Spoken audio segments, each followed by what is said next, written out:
లోనికి ఎలా రావాలి?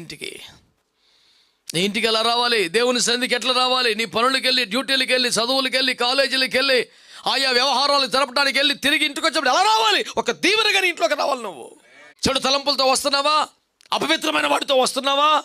అపవాది పెట్టేసినటువంటి తలంపులతో వస్తున్నావా? శపితమైన తెచ్చుకొని వస్తున్నావా? ఇంకేం దీవెన ఉంటుంది? ఏమి తేకుండా వెళ్ళినంత కుదురుగా లోపలికి వస్తేనే దీవెన. లోకల్ ఉన్నప్పుడు అందరూ కనపడతారు, అందరూ మాట్లాడతాం, అందరిని చూస్తాం, అందరితో మాట్లాడతాం. ఏదైనా ఇంటి దాకా వచ్చింది అయిపోయినట్టు. అంటే బయట ఎంజాయ్ చేయొచ్చు అని చెప్పాను నేను. నీ ప్రేమేమీ లేకుండానే, నీకు నీ ఇంట్రెస్ట్ లేకుండానే ఒక దృశ్యం కానీ, ఒక వ్యక్తి కానీ, ఒక మాట కానీ నీ చెవిలో పడితే అది నిన్ను బలహీనపరిచి నీ కూడా వచ్చే పరిస్థితి ఉండకూడదు.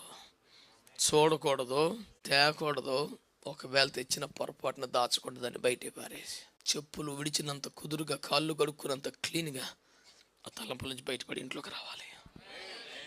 అది నువ్వు కూర్చున్నప్పుడు, నువ్వు పడుకున్నప్పుడు నీకు గుర్తు వస్తుందంటే నువ్వు పడిపోతున్నట్లెక్కే.